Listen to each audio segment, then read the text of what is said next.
Hello guys, welcome to my channel. This is Same Ords. Ito yung harap ng aming bahay and then magpapa-harvest kami.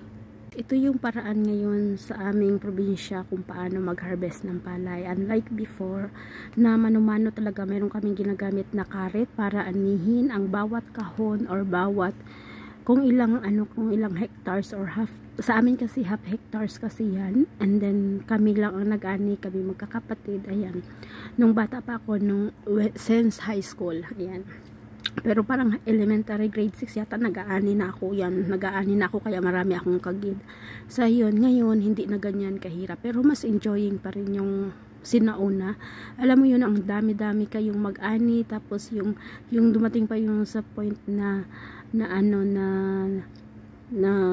ikaw lang yung mag-ani sa isang kahon. Tinatawag kasi namin siyang kahon yan sa bawat sa half hectares mayroong apat yata na kahon yun sa amin, 4-5 parang ganun.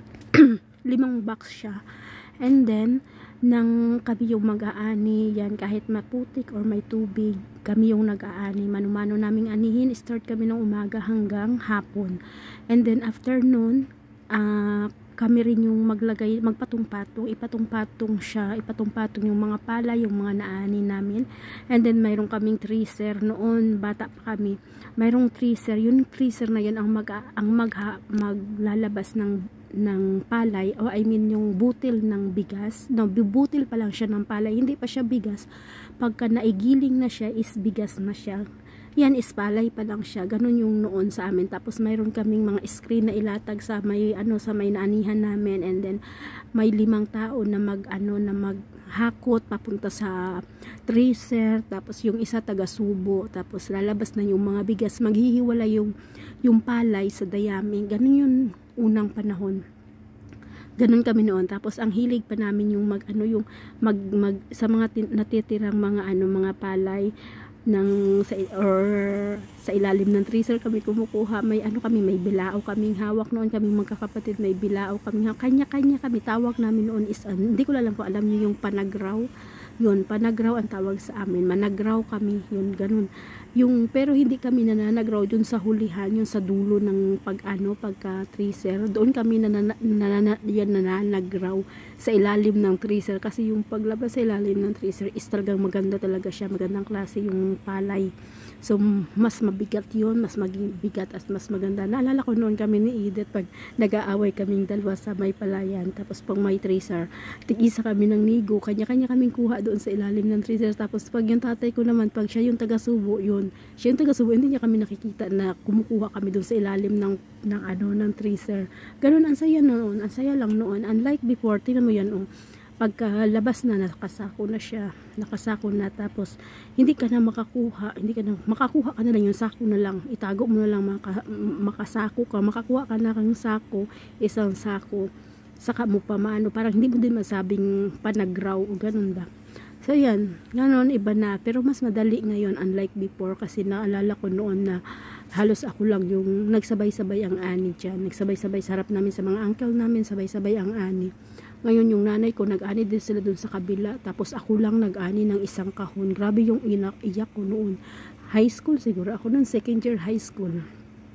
Grabe yung iyak ko, kasi sabi ko, bakit kasi nag-ani-ani pa tayo, bakit ako lang dito mag-isa, ganun. Ako nang iyak, pero natapos ko siya, ko talaga siya, ko pa siya, may tawag pa doon, yung anong tawag, umpok-umpok mo yung palay. Tawag sa amin is talapok yung mga palay na naani mo, ipon-ipunin mo yun, tapos ipatong-patong mo yun, para pag i-thresher na siya, dire-diretso na lang yung kuha, or kanya-kanya na yung hakot nila, at mas madali para sa mag-thresher yun, ganun. At nakaya ko talaga yun, na ako lang mag-ani ng isang kahon. Grabe yung iyak ko noon. Tapos dumating, galit ako, iyak ako ng iyak, tapos dumating yung nanay ko, may dala siyang ice candy. Kasi sobrang init, nakaupo ako sa likod ng mataas na, as in mataas pa siguro sa akin yung yung naipon ko, na itumpok ko na palay. Imagine mo isang kahon yan. Isang kahon mo nga anihin, tapos ipagpatong-patungin mo pa yung palay, ipagpatong-patungin mo pa yung naiani mo. Yung mga naani mo, patong-patungin mo siya para mabuo siyang isang box din, para mas madali siyang i-freezer. Alam nyo yun, yung imagine, since yung may mga ano, may mga basakan dyan, siguro alam nyo yan, kasi hindi ko maano ma-translate sa Bisaya, kasi hindi ko kayang i-translate kung paano i-translate sa Bisaya. So ayun, ganyan yung aning, ganun yung experience ko nung elementary pa lang ako, elementary and high school. Yan, natuto na ako mag-ani, magtalok, magbunot ng palay. Ayan, na-try ko pa nga noon na mag-hand tractor, kasi yun, dati meron din kaming hand tractor yun sa tiyahin ko. So kasi tatay ang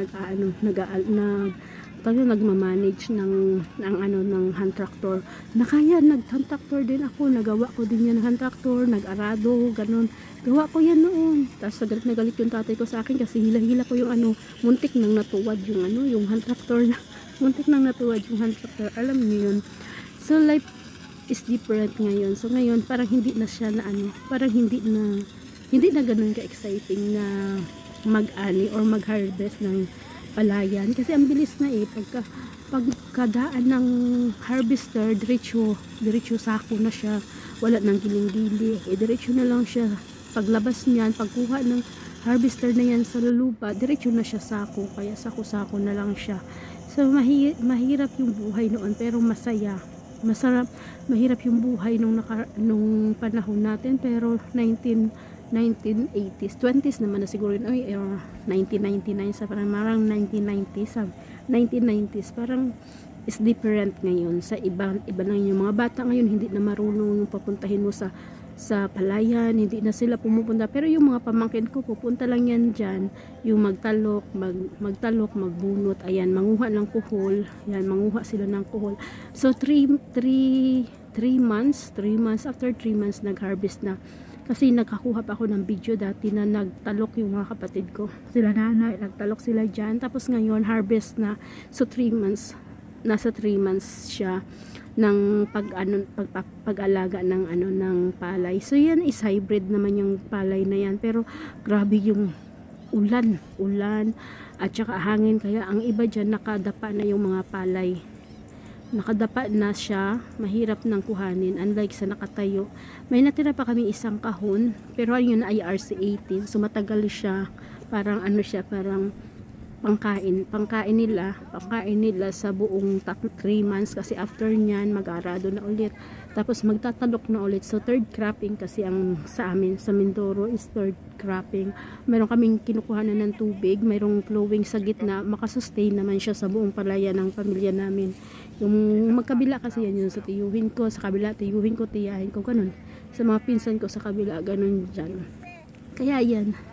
So kung ma-imagine mo, no, so ang kung paano ang hirap noong unang panahon, nung una kaysa sa ngayon. Ayan. Ngayon uupo ka na lang, uupo. Pero parang feeling ko nasisira yung lupa. Hindi maganda kung yung harvester ang gagamitin mo, tingnan mo yung lupa. Parang talaga siya ang tawag dito, nahuhukay siya ng malalim sa pagdaan ng gulong ng harvester. So dati kasi ang thresher, may hihila sa thresher is yung kalabaw. Hihilahin lang yung kalabaw yung thresher papunta dun sa mga nakatumpok na na palay. Mas madali lang noon, mas maganda noon kaysa ngayon.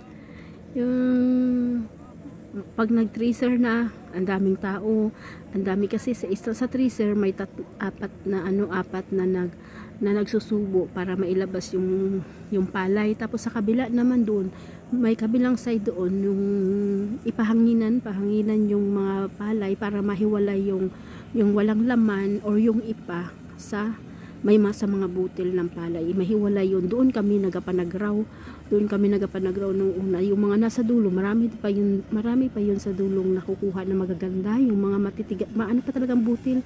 So pwede mo pwede mo ulit yung linisin. Ang ginagawa namin ay pinapahanginan namin or inilalagay namin sa planggana, tapos ihilubog sa tubig, kasi yung sa harap ng bahay namin is mayroong dyan kanal. Dyan kami naglulubog ng mga napanagraw namin.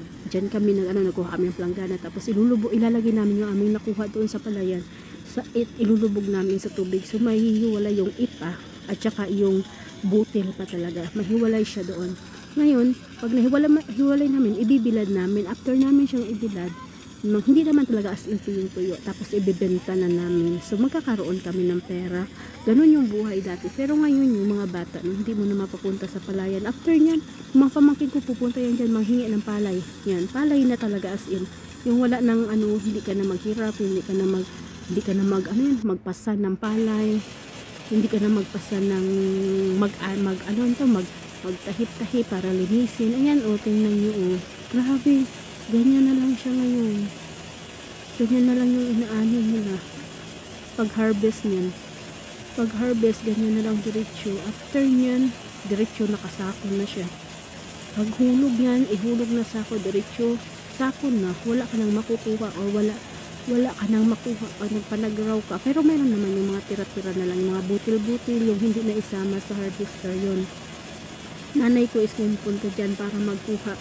Managraw pa rin sila, pero yung puputulin nila yung mga hindi nakuha ng harvester kasi may tendency na may mga iwan na mga palay sa ilalim yung nasa ilang mahiwalay siya, parang mapuputo lang siya tapos may iwan doon sa lupa o mahiwalay doon sa naanihan na doon. Yun ang kinukuha nila, yung mga auntie ko yan. After ng pag-harvest. So ganyan lang yung buhay niya. Parang ang sarap lang ng nasa Pilipinas ka. Parang wala ka lang isipin yung parang nasa probinsya ka. Ganyan lang. Parang easy. Easy. So mahirap ang buhay. Mahirap ang buhay na masarap. Parang ang sarap ng ang sarap balikan yung mga nakaraan. Gano'n yung paano kayo punta yan. Mga kapatid ko yan nandyan. O naghihintay si Bibi nandyan.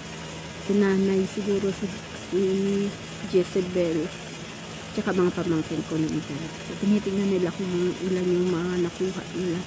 So at least kahit paano nakaharvest yung mother ko sa 4 na nakahon, nakaharvest siya ng 56 kaban. Mayroon pa siyang maani. Magpapaharvest pa siya, hindi ko alam kung katapusan siguro or first week ng October ng RC18 na yung aanihin sa sunod. Yun na lang yung pagkain nila. Ayun guys, hanggang dito na lang ang aking video. Thank you for watching. I hope you like it. This is Saimord signing off. Thank you. Bye bye.